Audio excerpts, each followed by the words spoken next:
Hello, Internet, YouTube, Twitter, followers, and first-time viewers. So, here we are, 72 hours outside of what happened in Orlando. And, as many of us had figured, as facts have come to light, we're seeing some unnerving and alarming parallels, more specifically to what happened in San Bernardino, California. So, for people who are not in the know, or maybe don't have all the facts, have been too involved or busy to be as educated as they need to be, here are the facts. This guy's wife went and bought ammunition with him. He told her what he was planning on doing. She told no one. No family, no relatives. She didn't call authorities. She disclosed it to nobody. Does that sound familiar? This guy worked for a Department of Homeland Security contractor. Many, at least 2 of his co-workers, went to superiors complaining that he was making threats, that he was unhinged and violent. This is a man who had a license to carry a firearm. He was basically one step down from being qualified to be a police officer. His superiors did nothing. There was no investigation, no penalty. They knew he had been investigated by the FBI because it was flagged on his background, and nothing. They did nothing.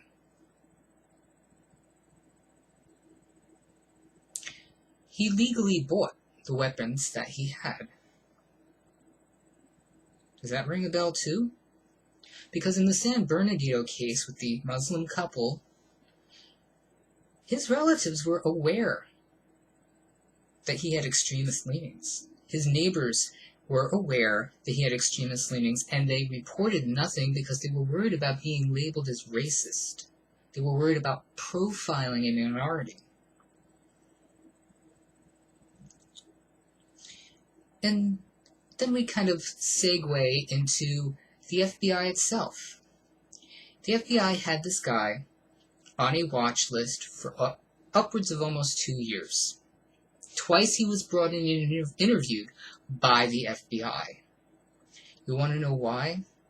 His best friend, a 22-year-old Palestinian immigrant, legally in this country, went to Syria and drove a truck bomb into a cafe that served government officials. But he wasn't kept on a watch list. There was no evidence of communication between him and this guy, him and any extremist website that raised alarms. Why won't they fully disclose why he was ever actually put on a watch list to begin with?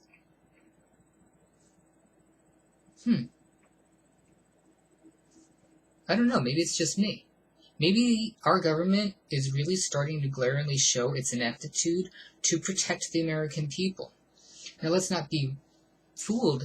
They're not making it easier on themselves either. They're tying their own hands. They refuse to profile people anymore.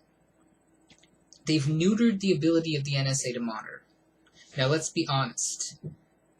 Even experts have said the amount of unnecessary bulk information that they were collecting made it harder to catch people. But you can narrow that down. Anybody with any expertise in information collecting knows you don't have to collect the phone records of every Muslim in America. But when somebody makes threats, when somebody is personally tied to somebody who engages in a terrorist act in another country, that warrants a bit more scrutiny than just, I guess they're just friends, go ahead. Now, let's be honest. An AR-51 does not belong on the streets of America. Anybody who agrees with sensible gun control, me being included in that, knows they don't belong in the streets. They're not meant for hunting. But our government is inept at enforcing laws. Who is going to enforce a new law, another law on a stack of a mountain of laws that bans AR-51 sales? The government doesn't want to admit they have a list of some 500 gun shops that they know willingly and intentionally skip background checks when they sell firearms. Not a single one has been prosecuted. Under 2 different attorney generals under Obama, none of them have been prosecuted, even brought up on charges. Why? Now, there's this huge, huge outcry about the fact that when the Brady bill sunsetted, which banned assault rifles in this country, it was just let slide. But realize Republicans and Democrats both let this happen. A number of Democrats even abstained from voting for or against the bill. There were reasons why. Because the renewal of the bill was going to be tied to other things. Department of Homeland Security funding, immigration. This is something that needs to stop in Washington completely. This pork barrel piggybacking of bills. There should be one bill that goes up to Washington for anything. Immigration, we want to build a wall, one bill. And you can't write anything else to it. Not Homeland Security funding, not welfare, not healthcare, nothing. That's the way bills were meant to be presented. But see, this is the new problem that I think a lot of people need to start realizing. Special interest groups control our government now. And they control both sides. It's not just they align with Republicans. They're opening their pocketbooks to, Democrats too. And I wouldn't even doubt some liberals, people who claim that the liberals are independents, given the voting history of a lot of people up there in Washington. And you know what this also really, really calls for? It calls for term limits in both the House and the Senate. There are career politicians in there that have no clue the climate of this country anymore. They're 80-year-olds that are disconnected from what is happening now. The whole reason why the NSA spy program got as bad as it was is because you have 80-year-olds trying to understand internet technology. How easy is it to pull a wool over their eyes and say, oh no, we're not collecting everybody's records, just 1 or 2 people. But we need $500 million to open a 15-acre data center. Wait, for 2 people? Now do you guys understand this? It's not that Americans are not for sensible gun control. The majority of us are. The problem is we are a silent majority. And it's not just on this issue. We are quietly stewing. Or we're complacent. See, this is another problem. We're going to get angry and upset for 2, 4, 6 months after this. We're going to raise our sabers and say, we're going to pass new laws, and we're going to go up to Washington. But guess what happens? Nothing. Vice President Biden, after the shootings in Sandy Hook, was rattling the saber. He had Democrats and Republicans standing with him side by side saying, we're going to pass new laws no matter what. What happened? Nothing. Absolutely nothing. And this is what our government does. They do nothing. But that's not the will of the people. The will of the people want civil rights for everybody. The will of the people don't want automatic weapons on the streets of their cities. The will of the people want stiffer penalties for people who commit crimes with guns. And that's another thing that is not racist. Just because the significant amount of gun crime in this country is committed by African American males, and it is, let's not be fooled. The FBI's own statistics, which are gathered directly from incarceration records, They're not based on arrest records or trumped up reports. These are directly based on incarceration records for gun crimes. 80% of it's on black men. Maybe that's why we don't have stiffer penalties, because now it's not politically correct to put criminals in jail. You're supposed to feel sorry for them. There are poor people all over the world. India has one of the highest homeless and impoverished populations in the world. There's not much crime in India. Petty theft? Yeah. But murder? Rape? Robbery? No. And none of it's done with guns. So what does that tell you? There's a cultural shift in this country, too. A very glaring one that endorses rape, drug use. It's not casual either. The gangster lifestyle. What the hell is that? I live in a hood. Why do you want to live in a hood? Why is it appropriate in this country to have hoods where drug dealers run rampant and violent crime is okay and poverty is okay? We're not a third world nation. We are an industrialized, wealthy, extremely wealthy first world nation that still has rampant crime, increasing poverty and unemployment. And we do nothing. We do nothing. We get upset for a couple months. More people get involved voting for the winner of American Idol than they do voting for president. What the hell? What the hell? And we don't hold anybody accountable anymore. Where is the accountability for the FBI and the Department of Homeland Security? Why aren't the people who interviewed this person, if they still work for us? Because we don't even know that. We don't even know the people who interviewed this guy. We don't know any of the facts in terms of any information that they collected on him. None of that's been disclosed. And I'm confused as to why people in independent media aren't immediately asking for Freedom of Information Act accessibility to what he was brought in for.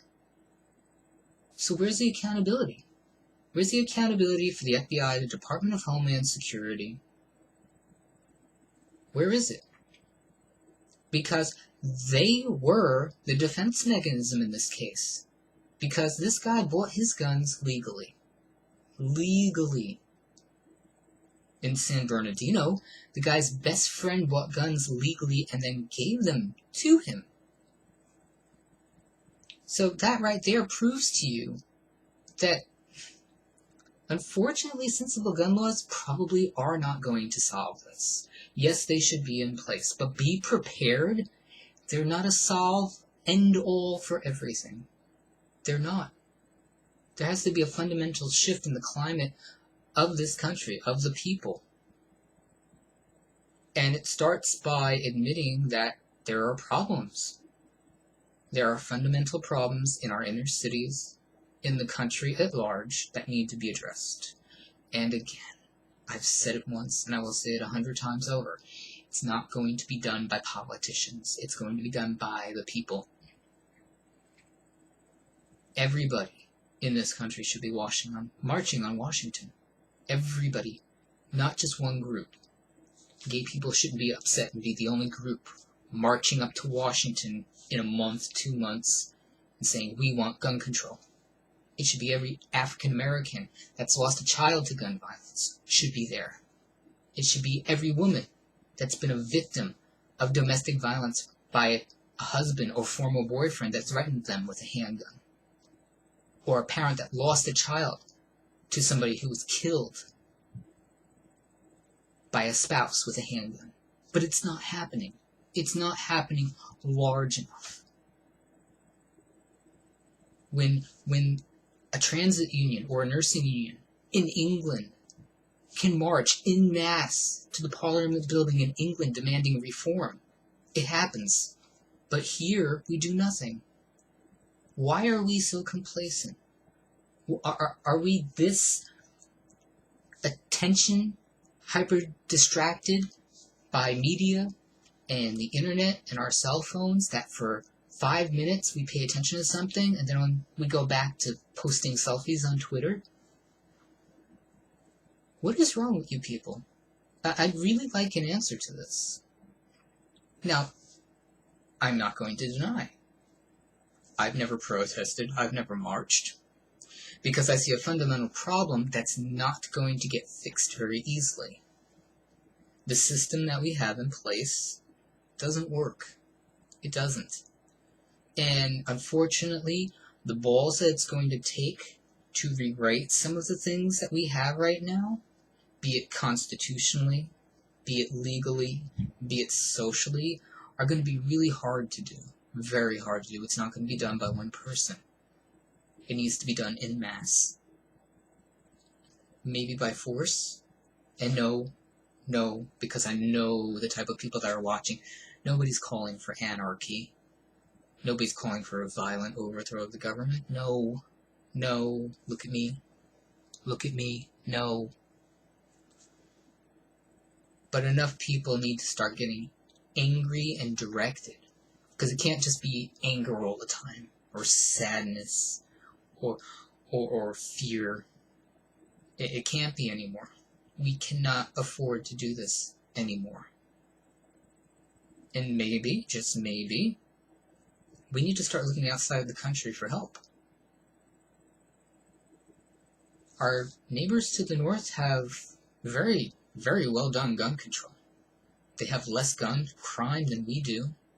They also have a much better social infrastructure. And they're not nearly as rich as we are either. It can be done. But the problem is the American government in its current condition cannot be trusted to do it well. Because they don't have your interests at heart. I have friends that live in Scandinavian countries. There's a reason why they have retirement programs, housing programs, home benefits for pregnant mothers, because there's been this implicit tie between government and people. They're not putting in lawyers and millionaires and career politicians. They're putting regular people into leadership that have a vision and a direction, and the people get along with them, and they get things done. We're not doing that. Why? Yes, everybody has an opinion, and the opinion is valid. To a degree. At some point, there needs to be this fusion of ideas with a common goal in mind. You want to end poverty? Stop shipping jobs overseas. You want to end gun crime? Poverty's tied to that, to a degree, but so is social acceptance of violence in minority communities. It's happening every day. You have a television show like Empire that glorifies violence between African Americans. And it's a hit show. It's dramatic. It's a dramatization of what goes on. Is it? I've had coworkers that have lost kids to gun violence. African American men that have lost coworkers to their children to gun violence. So, is it a joke? Is it entertainment? I don't think it is. And the argument, well, you had The Sopranos too, and yeah, that glorified violence too, and I don't think that was funny either. I don't think any of this is funny. I don't think it's a joke, and I don't think it's entertaining. And the fact that some people do just lends itself to the fact that there's a sociological problem in this country that I don't know what's going to fix it sometimes. I really don't. I really don't. We're a country in denial about a lot of things. A lot of things. And it's going to ruin us in the end. So I'm going to keep observing, watching, and reporting people. And it's up to you to decide what needs to be done. It's not going to be up to me. It's going to be up to everybody. So educate yourselves. Be informed, be aware, be active. even if you can't do it on a large scale, it starts at the ground level. It starts about putting people in positions of power that represent you, that actually represent you, that don't make you just hollow promises, that in their first day in office do something for your community. Don't just believe hollow promises. I'm going to create jobs. How? I'm going to fight terrorism. How? How? I'm going to end poverty. How? How? Where are the concrete, proven plans? Because other people have done this conclusively, and they've done it very well. Maybe it's time to stop having this prideful idea that we have to be the first to do everything. No, we don't. Maybe it's time we stick our dicks between our legs and go to people who know solutions and adopt them. Because it's not about an American way of life sometimes. It's about a human way of life. A human mindset of wanting a better future. About elevating all of us to a better life.